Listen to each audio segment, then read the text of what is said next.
Muito bom dia, boa tarde, boa noite. Ainda dentro do contexto de falar em público, na caixinha de perguntas que eu abri, alguém me fez a seguinte pergunta, abre aspas. Rondinelli, e se alguém me fizer uma pergunta e eu não souber responder, o que é que eu faço? Fecha aspas. Mais adiante, essa pessoa comentou que um dos motivos pelos quais ela não fala em público é justamente por conta disso. Porque alguém pode perguntar alguma coisa e ela pode não saber responder. Eu tenho uma resposta bem estratégica para essa pergunta, mas antes disso eu quero considerar algumas coisas. O jogo do falar em público, para quem não tem tanta experiência, é um jogo de muitas emoções. São muitas crenças estabelecidas que impedem de a pessoa progredir na comunicação em público. Então, da mesma forma que essas crenças foram estabelecidas, eu posso estabelecer outras crenças através de pensamentos e de formas de comunicação. Só vai entender melhor isso se você fizer academia de mudanças. Mas há de se entender algumas coisas de fato que podem ser esclarecidas aqui. Como, por exemplo, em duas hipóteses você vai dar uma palestra. Ou alguém te convidou, e se esse alguém te convidou, ela está te dando respaldo para os ouvintes. Ou então você convidou alguém, e se alguém veio, essa pessoa que veio está te respaldando. Em ambos os casos, alguém tem alguma coisa para aprender com você, pode ter certeza disso. Diante desse pensamento, já dá para dar uma tranquilizada. Acrescente a esse pensamento um outro pensamento. Você jamais vai saber tudo que pode ser sabido. E eventualmente você não vai saber mais também do que quem está na plateia.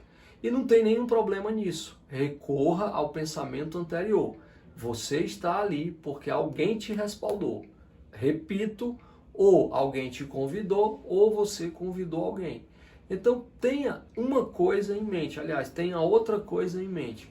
Sempre que você for dar uma palestra, você não precisa saber mais do que todos que estão na palestra. Você precisa saber mais do que pelo menos uma pessoa.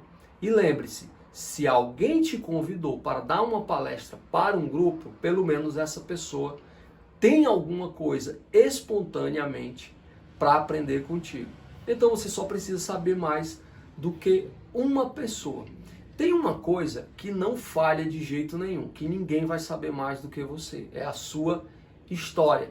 Sempre que você puder associar a sua história a alguma palestra, ninguém vai saber mais do que você, porque a sua história é sua. Isso vai te dar uma tranquilidade cada vez maior, independente do que você vai falar. Quando você conta uma história sua e associa ao tema, você tem todas as possibilidades de conquistar a plateia. Isso é um outro tema chamado storytelling, eu não vou falar sobre isso aqui agora. Eu quero voltar então para a pergunta. Sabendo que se alguém te convidou ou alguém que você convidou veio, confia em você, e que você precisa saber pelo menos mais do que uma pessoa na plateia, eu respondo a pergunta. Se você estiver em uma palestra, provavelmente se abrir para a pergunta e alguém te perguntar alguma coisa, antes de responder, você vai devolver a pergunta para a plateia, não necessariamente para a pessoa que te perguntou. Isso eu aprendi com um pastor chamado Bill Hybels.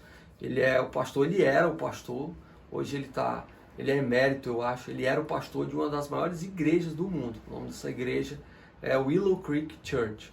Se eu não me engano, em Chicago. Uma vez, no Brasil, eu estava escutando uma palestra dele e uma pessoa perguntou para ele o seguinte: pastor, como se faz para motivar todos os dias? Veja bem, isso é uma pergunta muito pessoal. Porque a forma que eu me motivo não pode ser a forma que você se motiva. Se houver coincidência, ótimo. Mas isso não necessariamente vai funcionar com todo mundo. Então o pastor Bill Hybels, ele parou, ele pensou e ele perguntou para a plateia: como vocês fazem para se motivar todos os dias? Alguém pode responder? E aí, um levantou a mão, o outro levantou a mão. Naquela hora eu achei aquilo impressionante. Porque no coach nós somos treinados para não responder perguntas de primeira. Normalmente nós fazemos outras perguntas.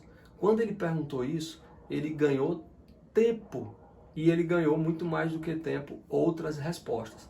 Quando ele teve umas 5, 6, 7 respostas, ele disse então que cada um responderia diferente e que a pessoa aproveitasse aquela melhor resposta.